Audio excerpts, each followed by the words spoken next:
know. Should I stay or should I go?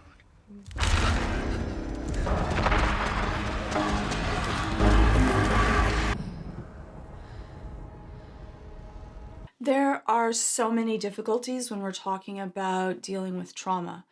It isn't just going through the trauma, it's that we often replay that in our mind. We end up with so many sensors that go off when we've gone through something traumatic, and not everyone goes through them the same way.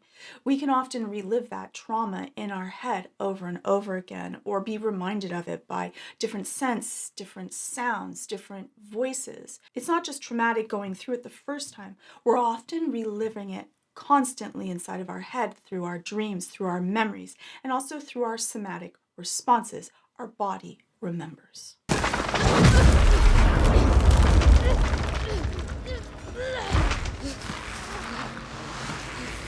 I think that Stranger Things does a wonderful job of really showing through imagery that feeling of being isolated, being alone. The other pieces of trauma is that other people around often don't know how to deal with you, how to support if you've gone through trauma. So in a lot of cases, you don't feel comfortable to be able to share it. One is that other people often don't understand, but even if they do understand, if they've gone through something similar, something traumatic, they may think that their way of dealing with it might be the right way to deal with it. And that makes us feel often really isolated, especially if you dealt with it differently or someone says a statement that you see as being judgmental. And trauma will often change our entire feeling of safety, not just safety in the world, but safety with others, and then also safety with ourselves. We can often judge why and what we did and why we didn't do A, B, and C. And so it actually resets our entire anxiety system. It lowers its threshold for being activated, which means that it'll activate often really, really quickly. And we can stop taking types of risk that will activate that and want to play it safe to try to soothe ourselves. And so it makes us feel even more isolated and then not want to take any risks to have to go through those kind of negative experiences, because our negative experience cup is already way too full. So any other drop can make it overflow, and we might end up going through another anxiety response or panic attack. Let's hear it, man.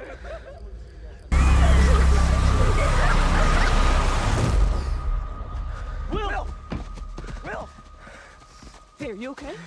For Will, I think he's so exceptionally lucky because he has a supportive group of friends that are caring and thoughtful and there for him. I think that that's the rare case. I think that a lot of people, when they've gone through trauma, one is they worry about being abandoned. So often we're not going to share if something's happening. And so people don't understand. And for Will, he's actually able to express in words. Sometimes people aren't even able to put to words what they've gone through. They might only go through a feeling, and it might seem so isolating because you're not even able to express it to others. You might not have the vocabulary or even the understanding of what exactly did I go through. Some people have blocked out their trauma. They don't even know how to say it or even what happened. They just get this eerie, horrible feeling. And any place, any smell, because our sense of smell is actually really close to our memory center, sometimes a smell can be enough to elicit a reaction or a feeling. For a lot of people, when they're going through a response or if they feel depersonalization, when you're having that, you kind of feel outside of this world, out of time and space. It might feel like the world's going a little bit faster, a little bit slower. You're in a cartoon or a dream.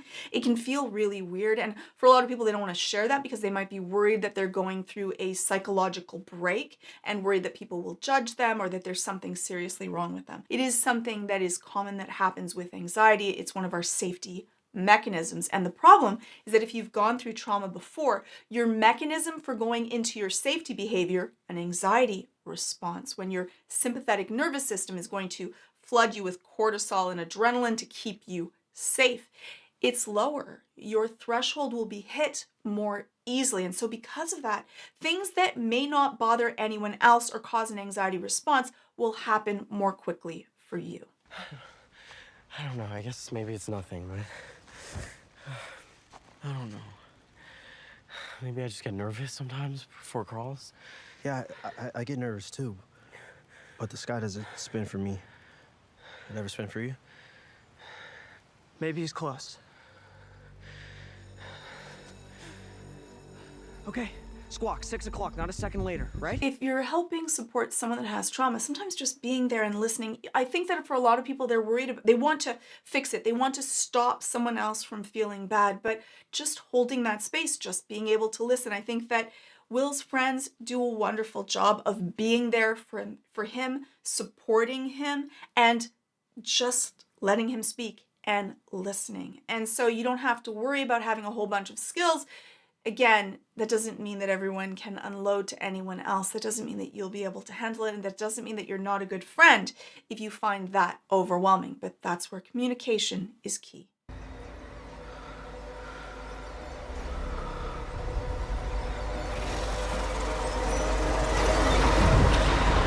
And you see that, that's the somatic response. Your body remembers. You're going through a physiological response to the memory, to the trauma. The hairs go on, and that actually was for us trying to puff up when we had more hair to be more tough and more strong.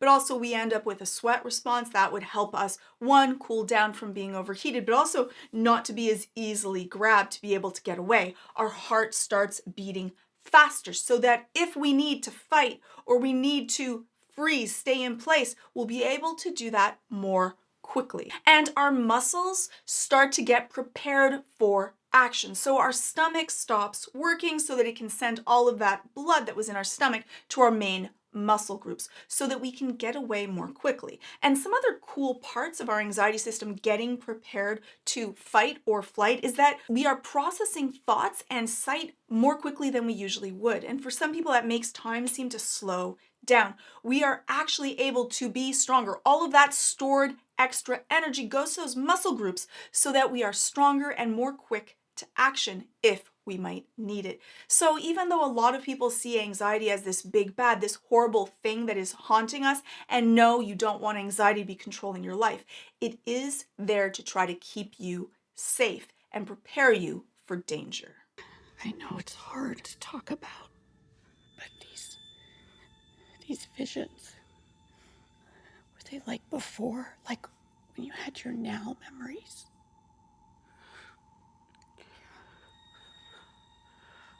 For a lot of people, especially in therapy, they worry about sharing these memories that they might traumatize others, or others might not be able to understand them, or might think differently about them or judge them because they might have really intense feelings or memories or extreme actions. It is lovely that Will has his mom and he feels safe enough to be able to share the truth of his feelings, so he's less isolated. It's not the severity of what actually happened, the meaning of how traumatized you might have become because of it. There can be something that happened that to other people might seem minor, but to you, it's a really big deal. The trauma doesn't just live in the actions of what happened. The trauma really eats at ourselves because of how the trauma makes us feel about ourselves, what it says about us, what we believe it says about us, and what are the negative thought processes that we get because of it. The trauma ends up living rent-free in your mind. And in a lot of cases, if left unchecked, the trauma can become who you are. It can make its imprint upon you and change your identity. And those are the things that you want to be able to bridge your way out of it. Now, you can do this on your own through journaling, going through it, exercising, and really trying to be kind and loving, not judgmental and harsh to yourself. You want to treat yourself as you would treat someone else that you love and care about, with kindness, with time, with listening, with allowing the process to happen and not abandoning yourself through that process. I've spied on Vecna before. And he took control of you. I know, but... You almost died. And Holly will too if we don't do something. We are doing something. She's in there, Mom, all alone. I know what that's like. I won't just leave her there. We're gonna get her back, but we're not gonna risk your life. And that often happens to people that have gone through something horrific, is that people around them, the people that love them, can often be overly protective and want to bubble wrap them so that this horrible thing doesn't happen. Sometimes it's for their own guilt, that they feel like it's their fault, but also it's so hard to watch someone that you love go through something terrible so that whatever happened to you or what you've heard about or what happened to someone else or what happened to them won't occur again. But the problem is that you can become so overprotective that the person isn't allowed to breathe and grow. And it is really scary because life comes with risks, but it can end up making the person that's gone through that feel traumatized again, feel not trusted, like they can't do the things that they need to do. And so sometimes when you're trying to keep someone safe, you're actually not allowing them to learn and grow and get stronger. And it's a really difficult balance for everyone involved. Great Scott! How long has that light been red? Oh, I don't know. The flux capacitor's down again. Is that bad? I mean, it could be. It was so cute, the flux capacitor. It was just cute. That's all I'm gonna say. Flux capacitor? Right, I was lying. Obviously, that stupid light is always red. Everything is totally fine, except your knowledge is power. So So you wanna... skip school, play hooky, connect your brain into an interdimensional monster's radio signal, and save little Wheeler? Yeah, kind of. And you see how Will starts to light up? Sometimes you just need someone to believe you, to not be seen as a victim, as someone that can't do something, that everything that you do is wrong. Hopefully that you can impart that and believe in yourself. That self-belief, that getting out of this mindset of negativity is so vastly empowering. Not only does someone see beyond it, but someone sees how helpful and useful and brilliant Will is. You can take a look at my Will video on what every character from Stranger Things brings to it, and Will definitely is the heart of this show.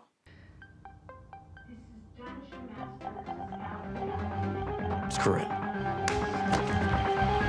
And that kind of enthusiasm, when someone really cares about you and your journey and you have a plan, that's intoxicating. Feelings are actually contagious. I always get a little bit of pushback of like, no, they're not actually contagious. No, they really are. Not to everyone. Certain personality types are much more spongy to other people's feelings. That morale boost of someone that believes something, that feels positive towards it, it's a really wonderful influence to a group. And when we're talking about group dynamics, to be able to have that, especially when the chips are down and people are worried and scared, they can completely sway the entire feeling of a group and are very powerful.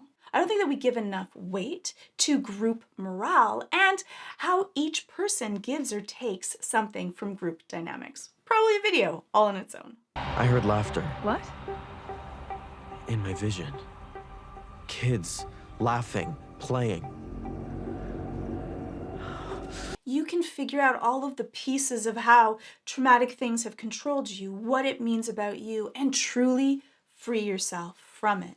That is that powerful step that often happens through therapy, but there's other ways that you can do it also, through exercise, through journaling. Dealing with trauma isn't easy. It isn't a simple journey, but it also doesn't have to be who you are. Your trauma isn't you. It is something that you have gone through, and with love, with care, with time, with looking at yourself without the lens of judgment and negativity, you can live happier, more free. And who would you be if you didn't let your trauma, your negativity, be who you are and control you? The entire reason that I started this channel was the hopes to be able to help more people than I could in my private practice. It was during COVID, and so many people were suffering from anxiety and depression and feeling isolated. And I thought that I could reach more people and teach them different cool psychological theories to be able to live better. And what would be more fun than being able to use pop culture, something that people enjoy already, to be able to look through the lens of psychological theories to see the characters that they love and why they're dealing with things and how we can all deal with them better. And anxiety is a growing epidemic with 40 million people in the US alone suffering from it. And Nebula, I have to say thank you so much. They offered for me to make a course to help people deal specifically with anxiety, where I can put all my tips and tricks and techniques and why and specific how-to tools to be able to get over having anxiety take up your life.